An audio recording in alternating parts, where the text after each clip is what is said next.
This is Ray's magnetic cannon number 3. I'll fire it a couple times. If you watch Ray's magnetic cannon, my first one, you'll see what we're doing. I'm going to go ahead and begin with a measurement. I consider this my loading to trigger, and this is my second half of the cycle for loading, going that way. So to load it, I have a meter that's good for 0.1 sensitivity ounce, 0.1 sensitivity. So this is part of my loading cycle.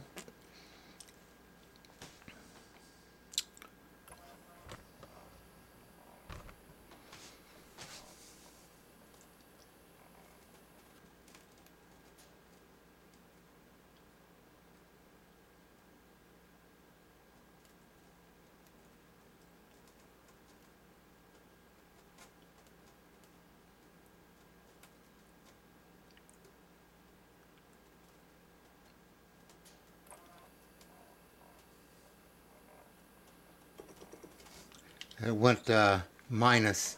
That's because the spring, when it releases, drives it back the other way. But we did not detect even 0.1 ounce force. Going back for the second half of reloading is the same. For brevity, I will not do that.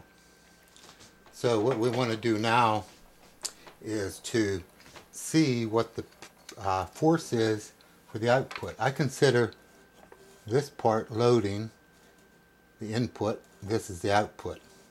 If I have more output than required to put the input together for the trigger, then I consider that an over-unity effect.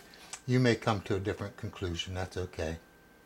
Okay, so what I want to do is see how much force is hitting the little car. So I'll get my meter.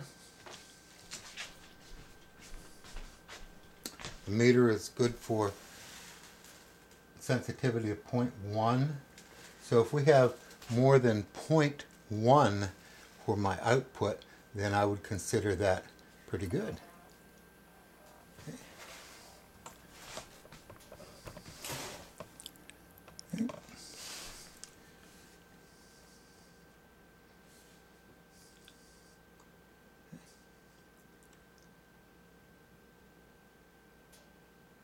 9.9.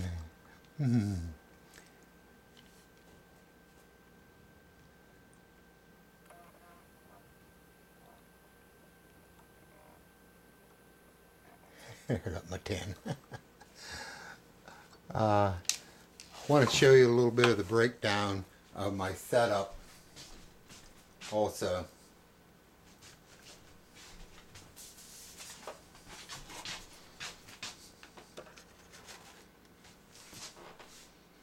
Yeah, that's the diagram.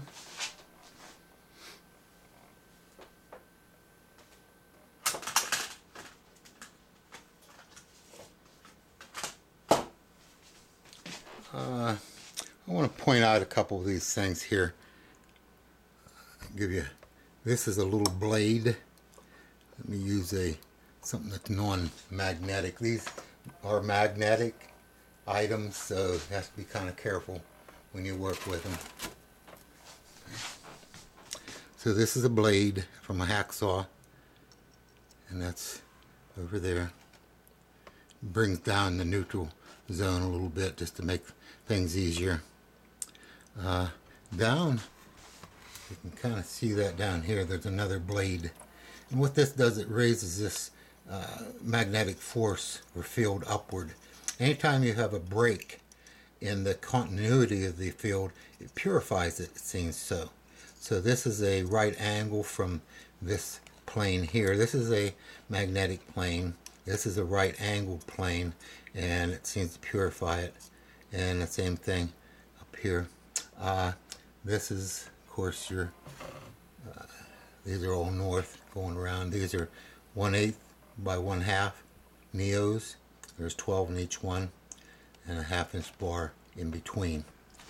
And what it does is there's an inside circle of magnetism. The south, there's a south in there. And what I tried to do was isolate this south field, and around it is a north field.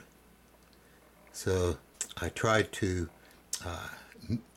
unmix the fields. Usually you have north and south kind of mixing things up, so I tried to isolate it. They call them monopoles, kind of a purified form. And so in here is your south circle surrounded by another ring, your north. So that's set up. Features, I'll go over what happens in a monopole field. Okay, that's the setup, and it is kind of sets itself up. The magnetic fields do that. See how it works there. Okay, now we're going to get into right-angled magnetics. You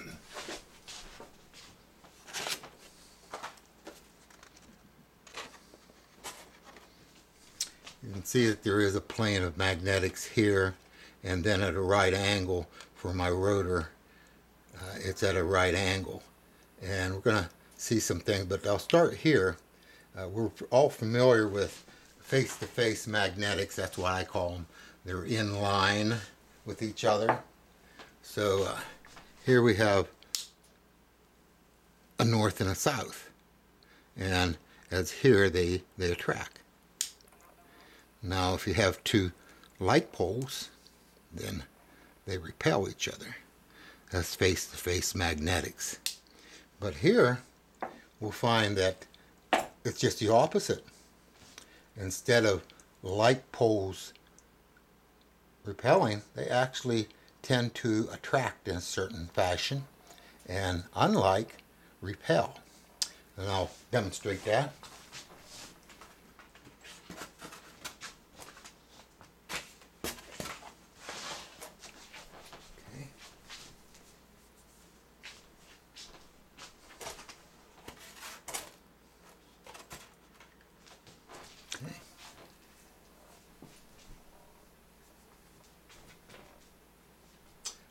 I have I call this the stator. It's a north. So the other side is, of course, south. Okay. And we have call this the rotor. And it's also a north on it. But when there's a north on a north face, you'd think that would repel, but it actually sweeps it across.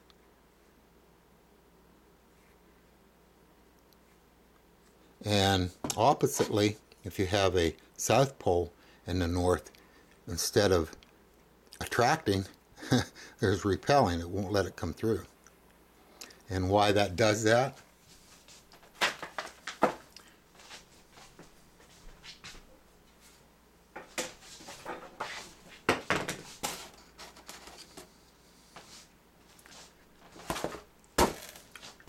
I call it a vector magnet.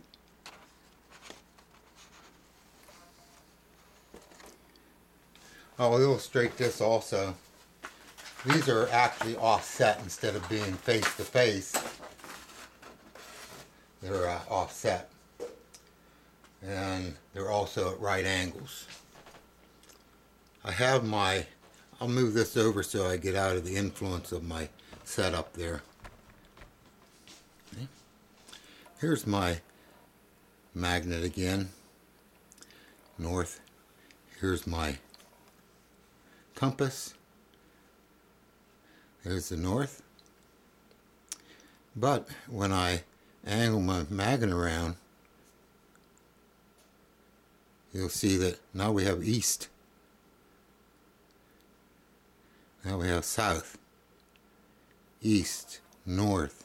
If we go the other way, west, south.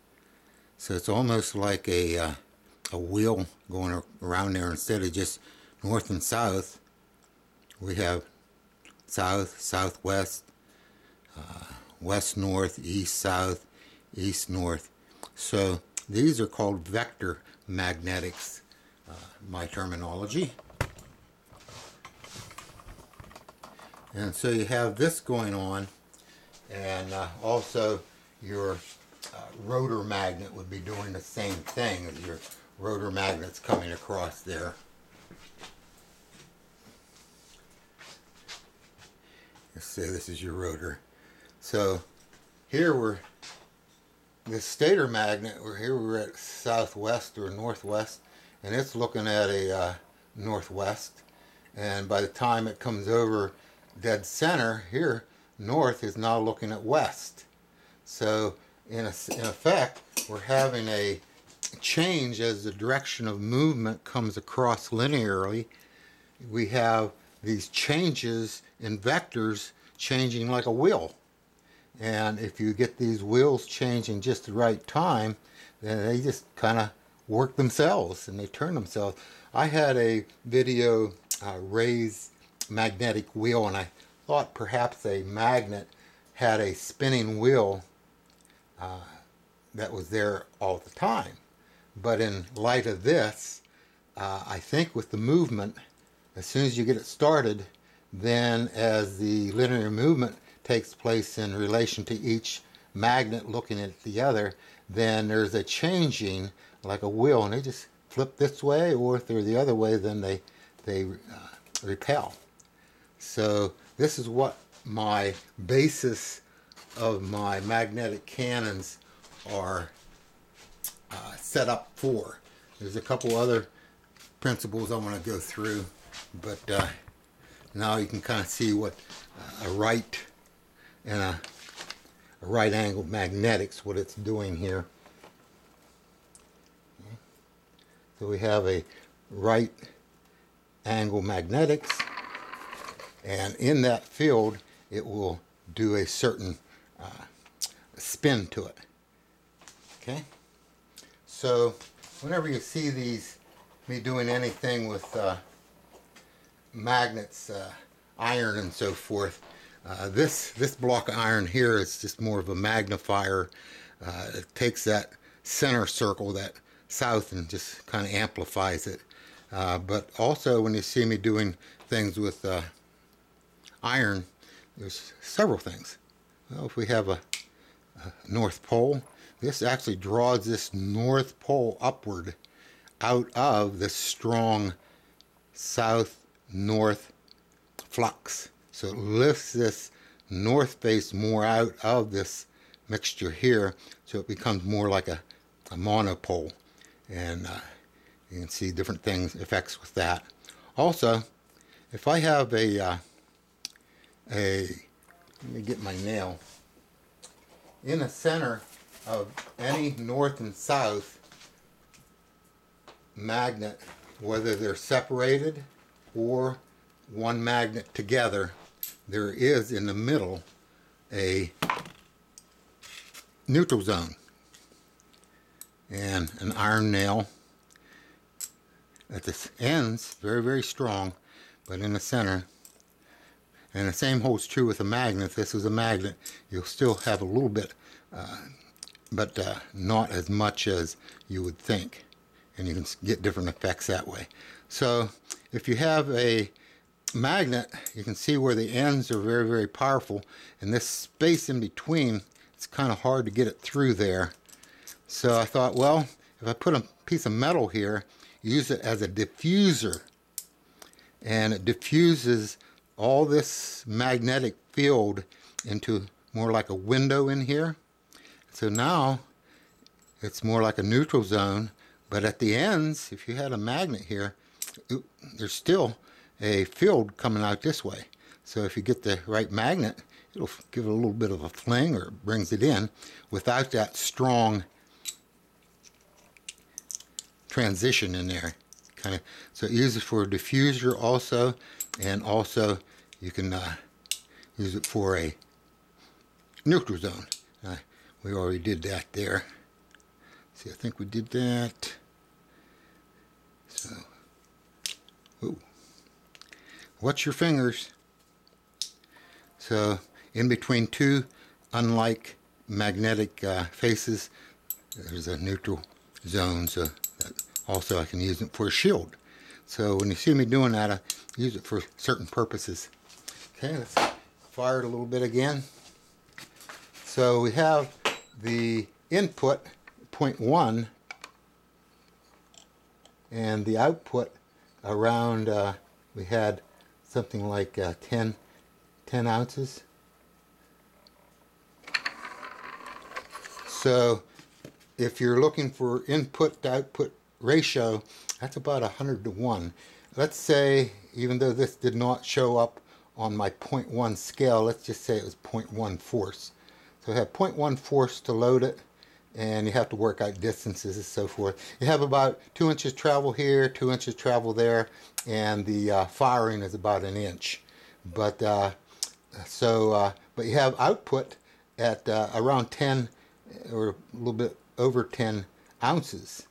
So that's a ratio of over 100. So a lot of people, boy, they can't even get that 1-to-1 ratio, 100% efficiency. You have a motor that's 3 or 4 horsepower, well, you usually get about 1 or 2 horsepower output.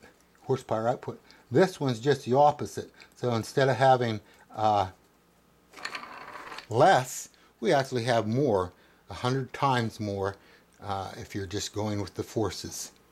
So we'll fire that a couple more times, and I hope you enjoyed this. I tried to present all the little features that you need to know. I'll go ahead and construct one of these, and just over and over and over again, just kind of look at it and see what it's doing.